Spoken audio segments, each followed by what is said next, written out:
Hello everyone and welcome to another video. Magnus Carlsen, the best chess player arguably of all time, is back to over-the-board chess. He's currently playing a tournament in Germany in the city of Karlsruhe, and he is playing in an interesting format. He is playing what's called slow rapid. As you all can see, players start out with a time control of 45 minutes on the clock plus I think a 10-second increment. So it's in between classical and rapid chess. Normally rapid chess is like 20 minutes, 15 minutes, 10 sometimes. Classical chess is usually at least an hour or like an hour and a half, sometimes 2 hours. So this is a little bit in between, but at any rate, it's great to see him back at the board. And today he played some very interesting games. Now, I would highly recommend you check out this video in case you play the Benoni Defense with black against the move on d4, or if you are interested in adding this opening to your repertoire, but also if you don't know what to do against the Benoni yourself when you play with white and you play the move 1d4. So Magnus today played two games, one with black and one with white against two different opponents, and they were very interesting. So let's have a look at them. In the first game, Magnus starts off with the black pieces against Vincent Keymer. Vincent Keymer is Germany's biggest talent. He is rated around like 27-30 in classical chess, so his rep rating here might be a little bit misleading. Absolutely one of the best players in the world. And Magnus plays with the black pieces. Now Vincent, one of his biggest strengths is that he's very well prepared, and so I'm sure that Magnus wanted to win this game with the black pieces. So Vincent opens up with move 1d4, and so it's always interesting to see what Magnus is going to do with the black pieces to try to destabilize the game. And so in this game he starts off with the move a knight f6, c4 by Keymer, e6, all of this pretty standard.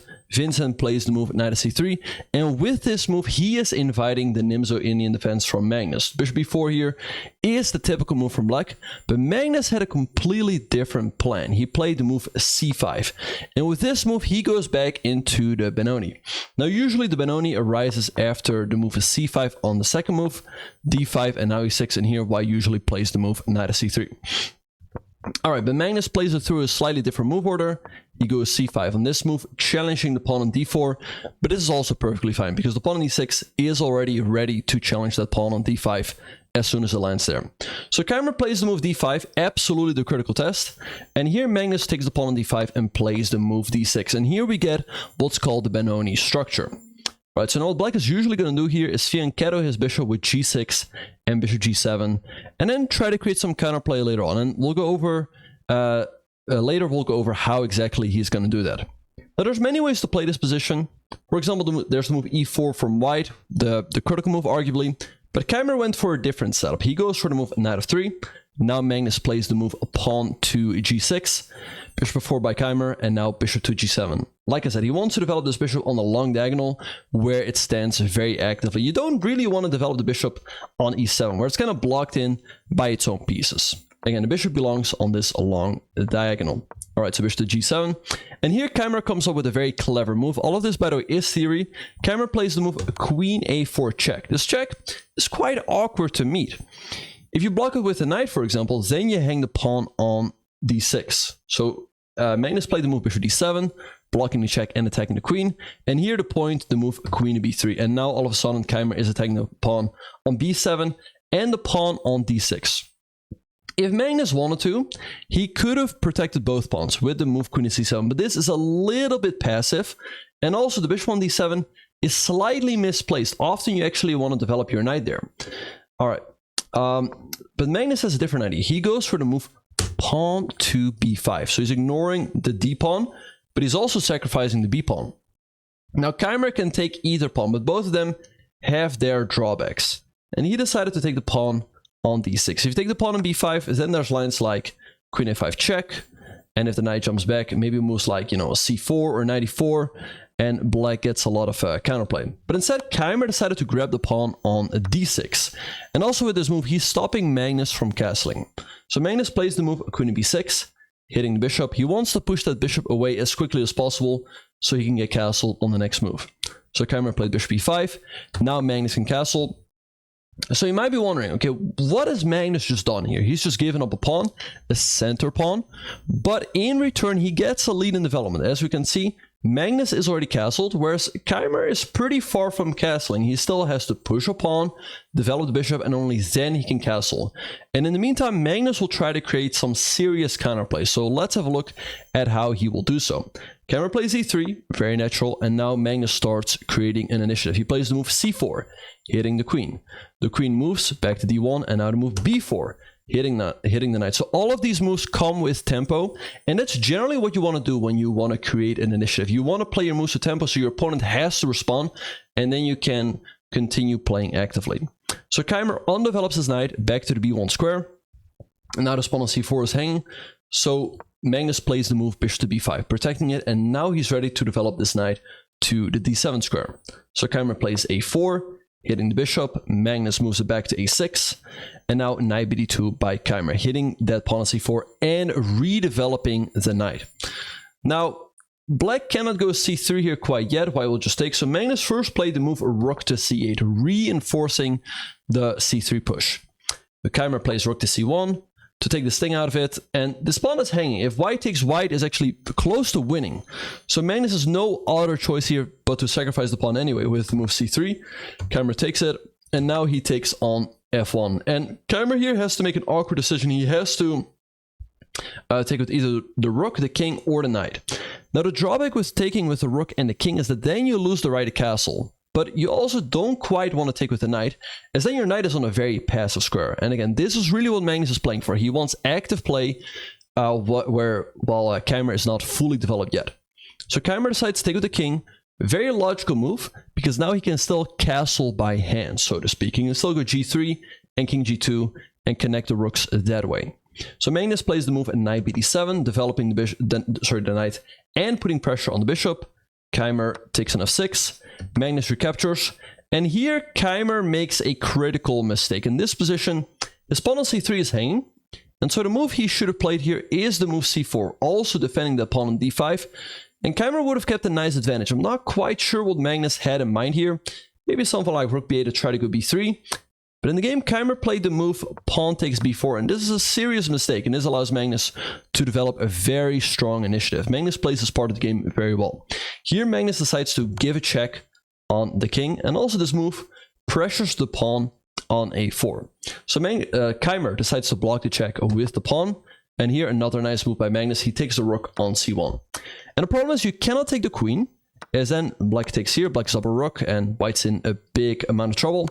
So you only have one move, you have to take the rook. But now Magnus can take the pawn on a4.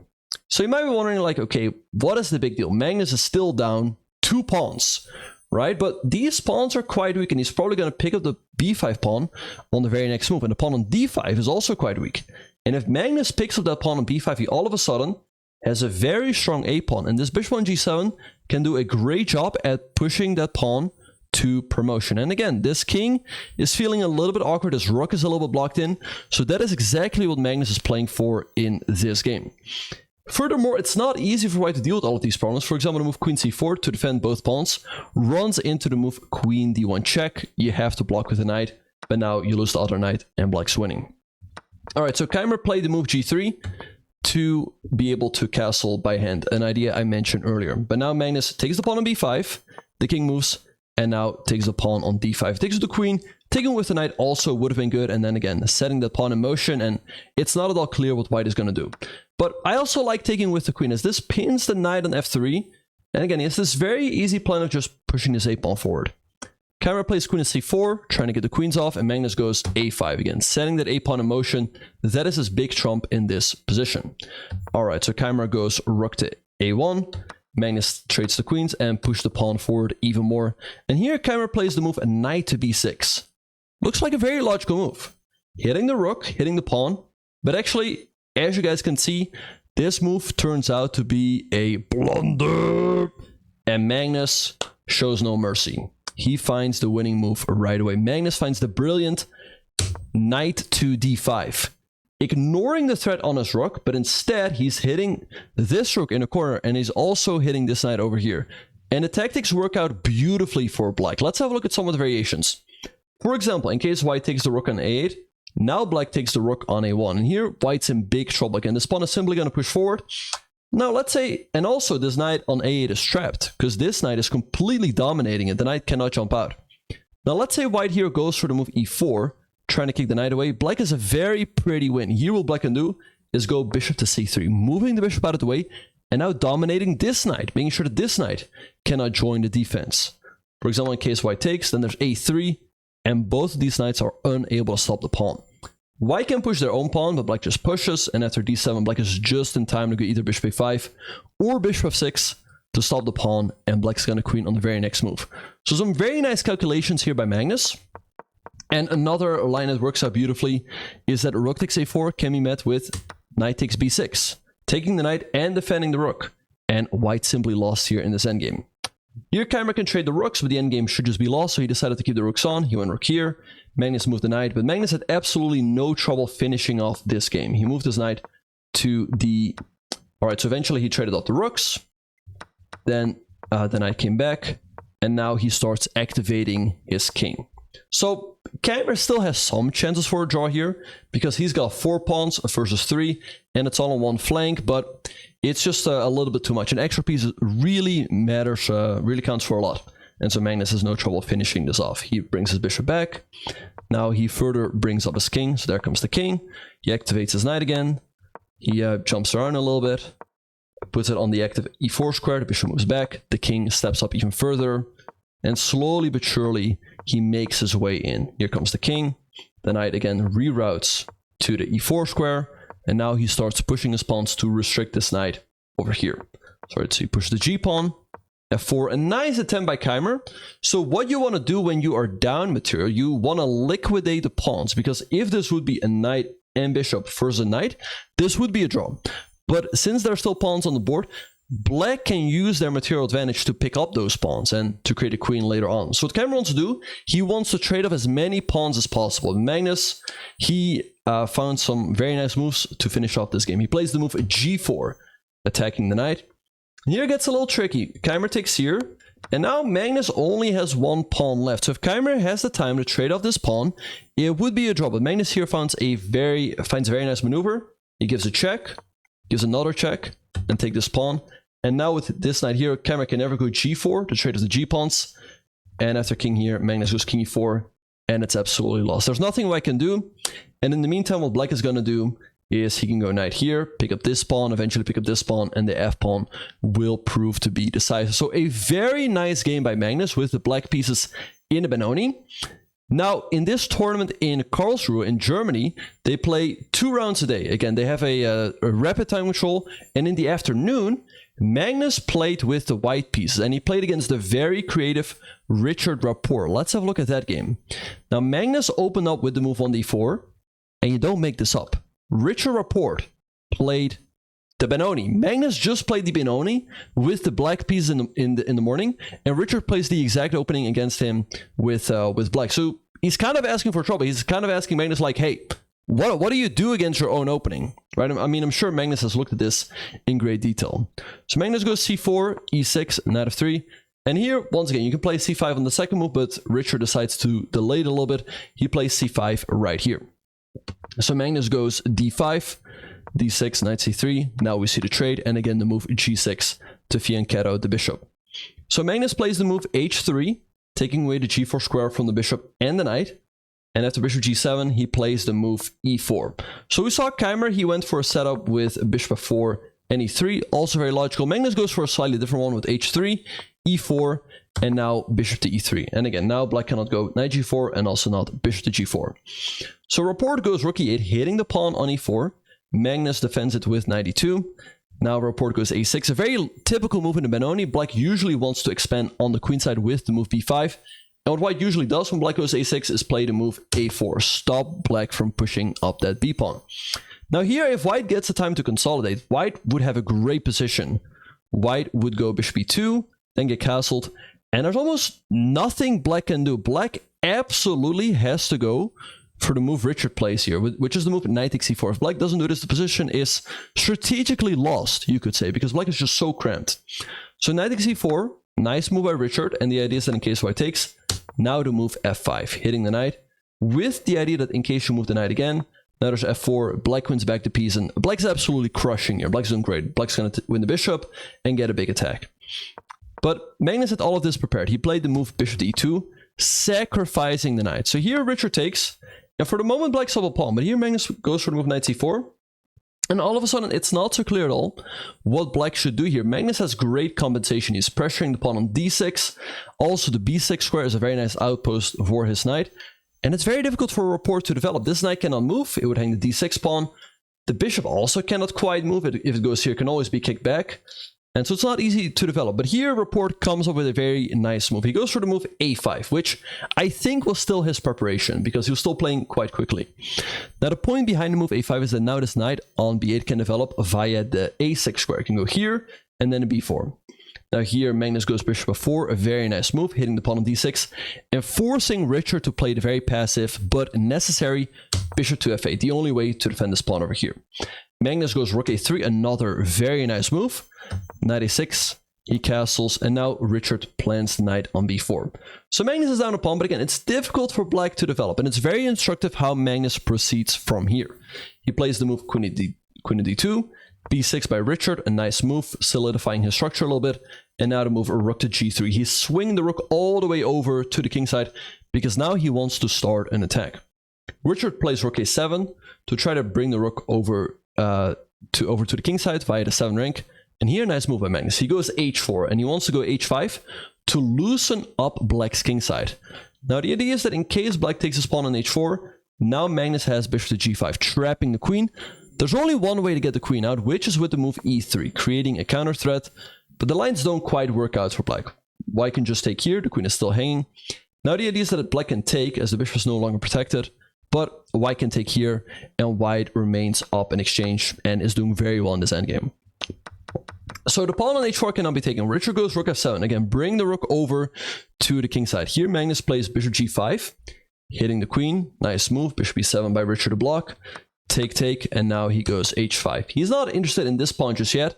Again, Magnus wants to attack on the king side. So bishop f5 by Richard to defend this pawn over here.